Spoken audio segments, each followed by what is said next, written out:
19 সালে ডাকসুতে তো ছাত্র শিবির প্যানেল দিতে পারে নাই। এই অভ্যুত্থানটা তো 36 দিনের ভিতরেই হঠাৎ করে আসমান থেকে নাজিল হয় নাই। ছাত্রলীগ বিতাড়িত হয়েছে হলগুলো থেকে, এখন ঠিক একই স্টাইলে ছাত্রদল হল কমিটি দিয়ে এখন হল দখল করে রাখতেছে। কমিটি দেওয়া মানে কি, আজকে তো দখল করে নাই, কালকে করবে, কমিটি তো দিছে। তার মানে কি, সেই আগে যেভাবে শেখ হাসিনা নিত এখন নিচ্ছেন জনাব তারেক রহমান। ছাত্র অধিকার পরিষদ এই বাংলাদেশের জন্য একটা আশীর্বাদ। 2018 সালে ছাত্র অধিকার পরিষদ যদি গঠিত না হতো তাহলে এই 24-এর অভ্যুত্থান মনে হয় না হতো। সেই আওয়ামী লীগের সময়ও এই ডাকসুর জন্য আমরা আন্দোলন করেছি। লকডাউনের সময় জেলখানায় ছিলাম, আমার নামে 12টা মামলা ছিল। 7 মাস আমি সলিডারি কনফার্মেন্টে ছিলাম, সূর্যের আলো বাতাস যেখানে, মানে ইহকাল পরকালের মাঝ বরাবর জায়গায়। যে আমি যখন জেলে ছিলাম, বাবার কাছে ডিবি হারুনকে দিয়ে অফার করা হয় আমাকে এমপি বানিয়ে দিবে, জেল থেকে মুক্ত করে দিবে, মামলা তুলে নিবে এবং 5 কোটি টাকাও দিবে। তো 25 কুড়িগ্রাম এক আসনের এমপি আমি হতে পারতাম। আসলে আমি ছাত্র অধিকারের রাজনীতির সাথে যুক্ত হয়ে নাই, ছাত্র অধিকার পরিষদটাকে তৈরি করছি। ছাত্রলীগের যে রাজনীতি, এটাকে চ্যালেঞ্জ করার জন্য আমাদের একটা রাজনীতির দরকার ছিল। তো সে কারণে আসলে ছাত্র অধিকার পরিষদকে আমরা তৈরি করেছিলাম। তো মুক্তিযুদ্ধ চেতনা এবং জুলাই অভ্যুত্থানের চেতনাকে ধারণ করে আমরা আগামীর ক্যাম্পাস বিনির্মাণ করতে চাই। প্রিয় দর্শক, স্বাগত জানাচ্ছি মেটানোজ নিবেদিত আই নিউজ বিডির বিশেষ অনুষ্ঠান আই এক্সক্লুসিভে। আমাদের সঙ্গে আজকে যিনি অতিথি হিসেবে রয়েছেন, বাংলাদেশ ছাত্র অধিকার পরিষদের কেন্দ্রীয় সভাপতি মোহাম্মদ বিন ইয়ামিন মোল্লা। তিনি বর্তমানে ডাকসু ছাত্র অধিকার পরিষদের প্যানেলে প্রার্থিতা করছেন। আজকে আমরা ডাকসু নিয়ে এবং সমসাময়িক বাংলাদেশের রাজনীতি নিয়ে কথা বলবো বিন ইয়ামিন মোল্লার সাথে। স্বাগত জানাচ্ছি আমাদের অনুষ্ঠানে আপনাকে। জি, আপনাদেরকেও ধন্যবাদ। শুরুতে আপনার কাছে জানতে চাই যে কিভাবে আপনার ছাত্র রাজনীতিতে সংযুক্ত হলেন এবং সেই সংগ্রামের যে জীবনটা, মানে শুরুর দিকের সেই সংকট কিংবা সংগ্রাম সব কিছুই আপনার কাছে জানতে চাই। তো আমার অনেক আগে থেকেই একটা ইচ্ছা ছিল যে শিক্ষার্থীদের আন্দোলন বা দেশের মানুষের জন্য যে আন্দোলন হয় সেগুলো হলে আমি জয়েন করব। ঢাকা বিশ্ববিদ্যালয়ের শিক্ষার্থী যে কোনো জায়গায় গেলে মানুষ সম্মান করে, ভালোবাসে। কেন? ঢাকা বিশ্ববিদ্যালয়ের শিক্ষার্থী, এটা ন্যাচারাল লিডারশিপের একটা সম্মান। কিন্তু আমি তো কখনো কিছু করি নাই, করছে আমাদের আগে যারা ছিল তারা। সেই জায়গা থেকে আমার একটা ইচ্ছা ছিল আমি কোটা সংস্কার আন্দোলনে জয়েন করে আর পরে থেকেই আসলে আমার রাজনীতির হাতে করি। তারপরে 19-এ ডাকসু নির্বাচনে অংশগ্রহণ করা, এর পরবর্তী সময়গুলোতে ঢাকা বিশ্ববিদ্যালয়ের শিক্ষার্থীদের যে অধিকার, এই দেশের শিক্ষার্থীদের অধিকার যদি বলি, যে সেই সময়ের এই যে এখনও আমাদের যে আবাসন সংকট, এটা নিয়ে সেই সময় থেকেই কথা বলে আসছি। গেস্ট রুম, গণরুমের যে নির্যাতন, সেই নির্যাতনের প্রতিবাদ করে আসছি সেই সময় থেকে। আবরার ফাহাদকে হত্যা করা হয়েছিল, তখন আমরা প্রতিবাদ করেছি। ফুলপরীকে লাঞ্ছিত করা হয়েছিল, তখনও আমরা প্রতিবাদ করেছি। হয়তো অনেকেই তখন রাজপথে নামে নাই, কিন্তু কেউ না নামলেও আমরা প্রতিবাদ করেছি। সেই সংখ্যায় আমরা যতই হই, এই যে এখন ডাকসুর জন্য হচ্ছে, সেই আওয়ামী লীগের সময়ও এই ডাকসুর জন্য আমরা আন্দোলন করেছি। তখন এই যে সরকারি চাকরির যে অব্যবস্থাপনা, পিএসসি সংস্কার আন্দোলন এখনও চলছে, যেটা আমরা করছি, সেটা দীর্ঘদিন থেকে আমরা সেই আন্দোলন করছি। চাকরির আবেদন ফি 200 টাকায় কমিয়ে আনা, সেই আন্দোলন দীর্ঘদিন থেকে আমরা করছি। সেটা যদিও এখন বাস্তবায়ন হয়েছে, অভ্যুত্থান পরবর্তী সময় আমরা সেটার জন্য বড় আন্দোলন করছি, বাস্তবায়ন হয়েছে। তো আমাদের সেই ধারাবাহিকতা, আমি মোদি বিরোধী বা আগ্রাসন বিরোধী আন্দোলনে করে তখন গ্রেপ্তার হয়ে 6 মাস আমি লকডাউনের সময় জেলখানায় ছিলাম। তো জাতীয় নির্বাচনের আগে ফেস্টিভ্যাল বিরোধী ছাত্র ঐক্যের ডাক দিয়েছিলাম। ডাক দেওয়ার পরে আমাকে গ্রেপ্তার করে আমাকে 7 মাস কারান্তরীণ রাখে। আমার নামে 12টা মামলা ছিল, আমাকে 4বার গ্রেপ্তার করা হয়, 2বার। আমি 6 মাস 7 মাস জেলে ছিলাম। 7 মাস আমি সলিডারি কনফার্মেন্টে ছিলাম, সূর্যের আলো বাতাস যেখানে, মানে ইহকাল পরকালের মাঝ বরাবর জায়গায়।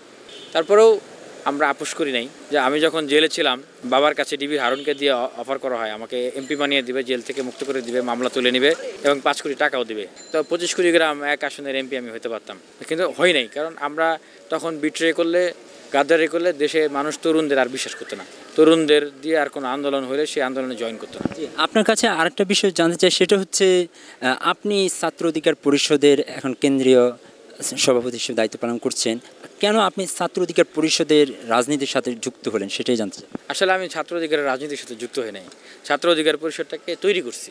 কারণ সেই সময়ে যে দলীয় দাসত্ব, লেজুর ভিত্তির রাজনীতি, পেশিশক্তি, কালো টাকার রাজনীতি, সেইটার বিকল্প রাজনীতির প্রয়োজন ছিল শিক্ষাঙ্গনে। কারণ শিক্ষার্থীরা তো আসলে সমাজ ব্যবস্থা তো রাজনীতির উত্থানে, আর বাংলাদেশের মতো একটা দেশে বিশ্ববিদ্যালয় ক্যাম্পাসগুলোকে অবশ্যই আপনি রাজনীতি শূন্য রাখতে পারবেন না। সেই সময় আরও বড় চ্যালেঞ্জ ছিল যে এই যে পেশিশক্তির রাজনীতি, ছাত্রলীগের যে রাজনীতি, এটাকে চ্যালেঞ্জ করার জন্য আমাদের একটা রাজনীতির দরকার ছিল।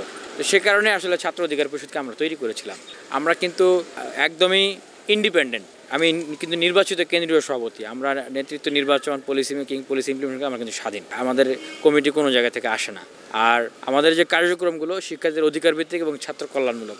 আমরা শিক্ষার্থীদের জন্য কথা বলতে গিয়ে জেলে গিয়েছি, সেখান থেকে সরাসরি জেলখানা থেকে মুক্তি হয়ে সরাসরি বিশ্ববিদ্যালয়ে এসে আমরা মিছিল করেছি, যেটা করার সাহস আর কেউ পায় নাই। হাসপাতালে মার খেয়ে গিয়েছি, সেখান থেকে এসে সরাসরি এসে এখানে প্রতিবাদ করেছি। যেরকম ডেসপারেট আপনারা দেখেন, কেউ কিন্তু এরকম করে নাই। তো আমরা সেই কাজগুলো করেছি। সেই জায়গা থেকে বলতে চাই যে ছাত্র অধিকার পরিষদ এই বাংলাদেশের জন্য একটা আশীর্বাদ। 2018 সালে ছাত্র অধিকার পরিষদ যদি গঠিত না হতো, তাহলে এই 24-এর অভ্যুত্থান এই প্রেক্ষাপটে এইভাবে করে মনে হয় না হতো। কারণ এই প্রেক্ষাপটটা ধারাবাহিকভাবে টেনে নিয়ে আসছি আমরা। 19 সালে ডাকসুতে তো ছাত্র শিবির প্যানেল দিতে পারে নাই, পেরেছে বলেন? পারে নাই। এই 25 সালে ডাকসুতে ছাত্র শিবির প্যানেল দিতে পারতেছে, কীভাবে দিতে পারতেছে? এটা তো হঠাৎ করে তো তারা প্যানেল দিচ্ছে না, একটা অভ্যুত্থান পরবর্তী সময়ে তারা প্যানেল দিতে পারতেছে, তারা কাজ করতে পারতেছে। তো এই অভ্যুত্থানটা তো 36 দিনের ভিতরেই হঠাৎ করে আসমান থেকে নাজিল হয় নাই, এটা তো প্রেক্ষাপট আমাদেরকে রচনা করতে হয়েছে এই 7 বছর 8 বছর লড়াই সংগ্রাম করে এই বিশ্ববিদ্যালয়ে। তো ঠিক এইটাই যে আমরা অনেকের জন্যই আসলে স্পেস তৈরি করে দিয়েছি, উন্মুক্ত করে দিয়েছি। সেখানে এটা বলবো না যে আমি দিয়েছি বা আমরাই করেছি, আমরা বলতে এখানে সেই সময়ে যারা আসলে এই লড়াই সংগ্রামে কাজ করছে আমরা সবাইকেই বোঝাচ্ছি। আমরা ক্যাম্পাসে বিভিন্ন সময় আন্দোলন দেখেছি ছাত্র রাজনীতি নিষিদ্ধের ব্যাপারে, সেটা জুলাই অভ্যুত্থানে এটার একটা রেয়াজ তৈরি হয়েছিল যে ক্যাম্পাসে কোনো ছাত্র রাজনীতি থাকতে পারবে না। ঠিক এই সময় এসেও আমরা দেখছি যে বিভিন্ন সময়ে এই নিয়ে আন্দোলন হচ্ছে। এক্ষেত্রে আপনাদের অবস্থানটা কি ছাত্র রাজনীতি নিয়ে ক্যাম্পাস ভিত্তিক? আরেকটা বিষয় হচ্ছে যারা এটার বিপক্ষে আছে তাদেরকে আপনারা কি বলতে চান? ছাত্র রাজনীতি নিয়ে আমাদের অবস্থান হচ্ছে আমরা সেই দলীয় দাসত্ব লেজিবিলিটি রাজনীতির আমরা কবর রচনা করতে চাই। আমরা হল প্রিমিস একাডেমিক এরিয়াতে কমিটি দিয়ে লেজির ভিত্তির রাজনীতি, দখলদারিত্বের রাজনীতি করতে চাই না। ছাত্র সংগঠনগুলোর কাঠামোগত গুণগত পরিবর্তনের ক্ষেত্রে আমরা তাদেরকে আহ্বান জানাই। ছাত্রলীগের অভিভাবক শেখ হাসিনা বলতো তারা সাংগঠনিক অভিভাবক। আজকে দেখলাম যে ছাত্র দলের একজন মনোনয়ন তুলতে এসে বলতেছেন যে ছাত্র দলের সাংগঠনিক অভিভাবক জনাব তারেক রহমান সিদ্ধান্ত নেবেন প্যানেলে কে কে আসবেন। ছাত্র সংগঠনের সিদ্ধান্ত মূল রাজনৈতিক দলের নেতা কীভাবে নেয়? তার মানে কি সেই আগে যেভাবে শেখ হাসিনা নিত এখন নিচ্ছেন জনাব তারেক রহমান। এই জন্যই তো শিক্ষার্থীরা আতঙ্কিত ভাই। কোনো ছাত্র সংগঠন দেখেন এই যে হল কেন্দ্রিক যে কার্যক্রম করতেছে, কারো বিরুদ্ধে কিন্তু শিক্ষার্থীরা এভাবে করে ফুসে ওঠে নাই। ছাত্র দলের বিরুদ্ধে ফুসে উঠছে কেন? কারণ তারা দেখতেছে যে ছাত্রলীগ বিতাড়িত হয়েছে হলগুলো থেকে, এখন ঠিক একই স্টাইলে ছাত্রদল হল কমিটি দিয়ে এখন হল দখল করে রাখতেছে। অলরেডি মানে কমিটি দেওয়া মানে কি আজকে তো দখল করে নেই, কালকে করবে, কমিটি তো দিছে। আতঙ্কের জায়গা। তো এইটা তো আসলে কনস্ট্রাকটিভ রাজনীতি হয় নাই। তো আমাদের যে কমিটমেন্ট, আমরা হল প্রিমিস একাডেমিক প্রিমিসে আমরা কোনো কমিটি করে কার্যক্রম করার বিপক্ষে, সেই সুযোগ আমরা কাউকে দিব না। ডাকসু নির্বাচনে আজকে ফর্ম তোলা হলো, আপনি বিপি হিসেবে আছেন এবং আপনাদের প্যানেলে আরও কারা কারা আছেন এবং আপনাদের যে পরিকল্পনা সেটা নিয়ে জানতে চাচ্ছি। আমাদের প্যানেলে আরও আছেন জিএস সাবিনা ইয়াসমিন, শান্তি ও সংঘর্ষ বিভাগ, রোকেয়া হল, এজিএস রাকিবুল ইসলাম, বিজনেস ফ্যাকাল্টির স্টুডেন্ট, SM হলের। আমাদের পরিকল্পনা, আমরা তো দীর্ঘদিন থেকে শিক্ষার্থীদের জন্য কাজ করে আসছি এবং বিশ্ববিদ্যালয়ের শিক্ষার্থীদের যে সংকট, সেই সংকটগুলো আমরা অনেকদিন থেকেই কথা বলে আসতেছি, লড়াই সংগ্রাম করে আসছি। এখন ডাকসু হলে আমাদের সেই অধিকারগুলো আদায় করা সহজ হবে, শিক্ষার্থীরা আমরা সহজে কাজ করতে পারবো। আর এখন দেখেন প্রথম বর্ষের শিক্ষার্থী ভাবতে পারতেছে বিশ্ববিদ্যালয় কীভাবে চলবে। এর চেয়ে ভালো ডেমোক্রেসি, এর চেয়ে বিউটি অফ ডেমোক্রেসি তো ঢাকা বিশ্ববিদ্যালয়ে আসলে আর হয় না। আপনাদের যে ইশতেহার শিক্ষার্থীদের জন্য সেটা কেমন? সেই রূপরেখাটা কিভাবে আপনারা নিশ্চিত করবেন শিক্ষার্থীদেরকে? আমাদের ইশতেহারে শিক্ষার্থীরা যে যা চায় সেই বিষয়গুলোই আছে। আমরা মনে করি যে ডাকসুকে আইন করে নিয়মিত ক্যালেন্ডার ইভেন্টে নিয়ে আসা দরকার এবং বিশ্ববিদ্যালয়ের শিক্ষার্থীদের জন্য প্রধানতম সংকট আবাসন সংকট, 1 স্টুডেন্ট 1 বেড 1 টেবিল, সেইটা নিশ্চিত করার জন্য আমরা কাজ করব। ইমিডিয়েটলি প্রথম বর্ষ দ্বিতীয় বর্ষের শিক্ষার্থীদের আবাসন ব্যবস্থা করা বা তাদের যতদিন না হয় আবাসন বৃত্তির ব্যবস্থা করা, খাবারের মান বৃদ্ধি করা, প্রয়োজনে ভর্তুকি দিয়ে সেই ব্যবস্থাটা করা। বিশ্ববিদ্যালয়ের রেজিস্টার বিল্ডিং এক গোলক ধাঁধা, এক্ষেত্রে এটাকে একদম অটোমেশনের আওতায় এনে 1 স্টেপ সার্ভিসে রূপান্তরিত করা। এটাকে বিশ্ববিদ্যালয়ে যান চলাচল এবং বিশ্ববিদ্যালয়ে যে কেউ চাইলে যে কোনো জায়গায় ঢুকে যাচ্ছে, ককটেল ফেলে যাচ্ছে, এই জায়গাগুলোকে একটা নিয়ন্ত্রণের জায়গায় নিয়ে আসতে হবে। এবং মেয়েদের যে হল, শামসুন্নাহার হল, সুফিয়া কামাল হল, আপনার হচ্ছে কুয়েত মৈত্রী হল, শেখ ফজিলুদ্দিন মুসলিম হল, এই হলগুলো ক্যাম্পাস প্রিমিসের বাইরে, এই 3টা হল। তো তাদের ক্ষেত্রে নিরাপত্তাটা বেশি গুরুত্বপূর্ণ। যে শাটল গাড়ি চলছে পরিবেশ বান্ধব, এগুলোর সংখ্যা আরও বাড়ানোর কাজ চলতেছে, আমরা করতেছি। 40টা গাড়ি আরও নামবে এবং বিশেষায়িত রিক্সা চলবে, সেই প্রজেক্ট নিয়ে আমরা কাজ করতেছি।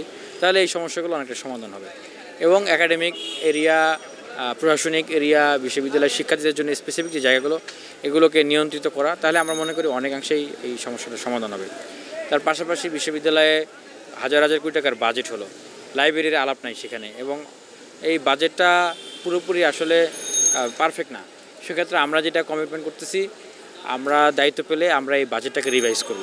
শিক্ষার্থীদের সাথে মতামত নিয়ে, ডাকসু মাধ্যমে শিক্ষার্থীদের সাথে মতামত নিয়েই আমরা সেভাবে করে আবার বাজেট যদি আরও লাগে আমরা সেগুলো নিয়ে আসার জন্য কাজ করব। বিশ্ববিদ্যালয়ে উন্নত গবেষণা কেন্দ্র, সেটার জন্য কাজ করব এবং বিশ্ববিদ্যালয়ের বিভিন্ন জায়গা ভেঙে পড়ে বিভিন্ন সময় বিভিন্ন স্থাপনা, সেগুলোকে সংস্কার করে টেম্পার টেস্ট করে সেগুলোকে সংস্কার করার জন্য কাজ করব। টিএসসি ভিত্তিক যেরকম সামাজিক সাংস্কৃতিক সংগঠন, ডিবেটিং সোসাইটি, সাংবাদিক সমিতি, ক্রীড়া, শিল্প, সাহিত্য, তাদেরকে আরও সমৃদ্ধ করতে হবে। এর বাইরে আরও যে সংগঠনগুলো আছে তাদেরকেও সমৃদ্ধ করতে হবে, কারণ এরাই হচ্ছে বিশ্ববিদ্যালয়ের প্রাণ। ডাইভার্সিফিকেশন এবং আন্তর্জাতিক প্রোগ্রাম এক্সচেঞ্জ করা, বিভিন্ন ধরনের কার্যক্রম এক্সচেঞ্জ করা, সেগুলোর জন্য কাজ করব। এবং বিশ্ববিদ্যালয়ের যে ছাত্র সংগঠনগুলো রয়েছে, বাম ডান মধ্যমপন্থী আদর্শের শিক্ষার্থীরা যারা বিভিন্ন ধরনের মতামত চিন্তা নিয়ে কাজ করছেন, প্রত্যেকে যেন তাদের কথাকে তুলে ধরতে পারেন, সেই জায়গাটা যেন, গণতন্ত্রের জায়গাটা যেন সমুন্নত থাকে, সেটার জন্য আমরা আসলে কাজ করব। মুক্তিযুদ্ধ চেতনা এবং জুলাই অভ্যুত্থানের চেতনাকে ধারণ করে আমরা আগামীর ক্যাম্পাস বিনির্মাণ করতে চাই, সেভাবে করি, সেই জন্য আমরা কাজ করব। শিক্ষার্থীরা কেন আপনাদের উপর আস্থা রাখবে? আমরা যে কথাগুলো বলতেছি যে শিক্ষার্থীদের যে মৌলিক প্রয়োজন এই সময়, সেগুলো কিন্তু বলতেছি। যেমন শিক্ষার্থীদের এখন পার্ট টাইম জব দরকার, তাদের ইন্টার্নশিপ দরকার, এবং আমরা সেগুলো অঙ্গীকার করতেছি যে এগুলো খুব কঠিন কোনো কিছু না। আমরা আউটসোর্সিংয়ের ব্যবস্থা করবো এই বিশ্ববিদ্যালয়ে, বসে থেকে ছাত্রছাত্রীরা কাজ করতে। আর আমাদের উপর আস্থা রাখবেন অবশ্যই শিক্ষার্থীরা। সেক্ষেত্রে তো হুট করেই ঢাকা বিশ্ববিদ্যালয়ের ছাত্রছাত্রীরা কাউকে ভোট দিবে না। তাদের বিগত সময়ের অবদান, লড়াই সংগ্রাম, আপোষহীনতা এবং বর্তমান সময়ের আন্দোলন, লড়াই সংগ্রাম, শিক্ষার্থী বান্ধব কার্যক্রম এবং সমালোচনা নাই, বিতর্কে জড়ান নাই, অন্যায় অপরাধ করেন, এই বিষয়গুলো তো তারা বিবেচনায় নেবেন। সেক্ষেত্রে আমরা মনে করি এই বিষয়গুলো যদি শিক্ষার্থীরা আন্তরিকভাবে তারা বিবেচনায় নিয়ে আসেন, অবশ্যই আমরা এগিয়ে থাকবো সেই কাজগুলোর জায়গা থেকে। যে আপনাকে অসংখ্য ধন্যবাদ আমাদেরকে সময় দেওয়ার জন্য, এবং আই নিউজকেও অসংখ্য ধন্যবাদ। প্রিয় দর্শক, কথা বলছিলাম ডাকসু নির্বাচন এবং বাংলাদেশের সমসাময়িক রাজনীতি, ক্যাম্পাস ভিত্তিক ছাত্র রাজনীতি নিয়ে। আমাদের সঙ্গে আজকে অতিথি হিসেবে ছিলেন বাংলাদেশ ছাত্র অধিকার পরিষদের কেন্দ্রীয় সভাপতি মোহাম্মদ বিনিয়ামিন মোল্লা। পুরো সময়টা আমাদের সঙ্গে থাকার জন্য আপনাদের অসংখ্য ধন্যবাদ জানাচ্ছি।